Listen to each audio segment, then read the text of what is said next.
আসসালামু আলাইকুম এভরিওয়ান, কেমন আছেন সবাই? আমার নতুন ব্লগে আপনাদেরকে অনেক অনেক স্বাগত।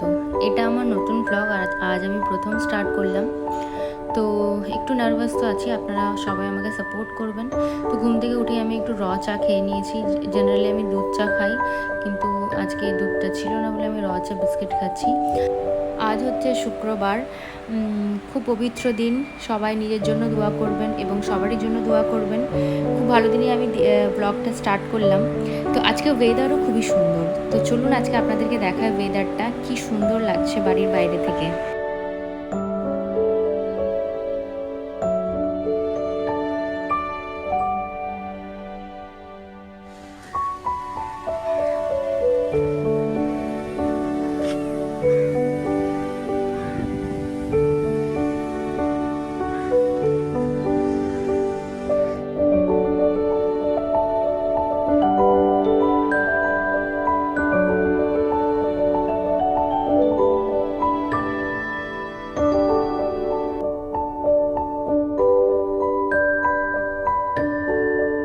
তো আমি এখন একটা ড্রাগন ফ্রুটের গাছ লাগিয়েছিলাম। এই গাছটা আমি 1-1.5 বছর আগে লাগিয়েছিলাম। আমি যখন লাগিয়েছিলাম তখন দুটো মাত্র ডাল ছিল, সেখান থেকে গাছটা এতটা গ্রো করেছে। আমি গাছটার পেছনে অনেক কিছুই দিয়েছি, অনেক সার, অনেককে জিজ্ঞেস করে আজকে এই গাছটা এতটা বড় হয়েছে। এবার ব্যাপারটা হচ্ছে এই গাছটাতে একটা সুন্দর মতো ফুল এসেছিল একটাই, এই বছর প্রথমই। কিন্তু ফুলটা অতিরিক্ত বৃষ্টির জন্য বা কিছু অন্য কারণের জন্য হতে পারে, অতটা তো আমার জানা নেই।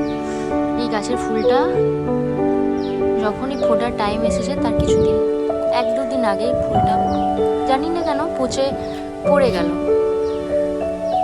খারাপ তো লেগেই ছিল, কিন্তু আশা করে আছি যে আরও 1-2টো ফুল আসবে নতুন, কিন্তু এখনো পর্যন্ত কিছু দেখতে পাচ্ছি না।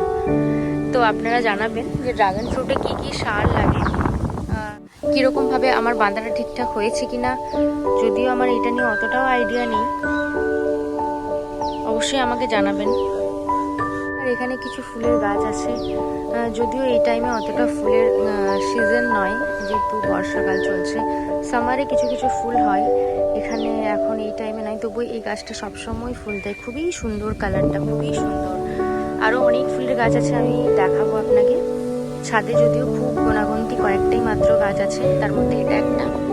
আর আমার এটা হচ্ছে রজনীগন্ধা ফুলের গাছ, যদিও এটা অনেকদিন 1 বছর হয়ে গেল লাগানো, জানি না কেন এখনো পর্যন্ত এটা কুড়ি আসেনি। খুব একটা যত্নও করা হচ্ছে না কিছুদিন থেকে। আর এটা হচ্ছে আমার রেইন লিলি, এটা কিছুদিন আগে অনেকগুলো ফুল এসেছিল, আর এগুলো অনেক বড় বড় হয়ে গেছিলো। এর এই স্টিকগুলো আমি কেটে দিয়েছি, তারপর থেকে জানি না এটার ফুল আসছে না। কিছু সার দিতে হবে এটা। আপনারা জানাবেন কি কি সার লাগে। তো কয়েকটা মাত্রই আছে ওপরে, বেশি কিছু নেই। নিচে আছে অনেকগুলো, নিচে আপনাদেরকে দেখাবো। খুবই সুন্দর অনেকগুলো ফুল আছে, জাসমিন আছে, গোলাপের অনেক ভ্যারাইটি আছে, দেশি গোলাপ। তো ভিডিওটা আমি এখানেই শেষ করছি। সবাই ভালো থাকবেন, সুস্থ থাকবেন, সাবধানে থাকবেন, এভাবেই আমার পাশে থাকবেন। দেখা হচ্ছে পরের একটা ভিডিওতে।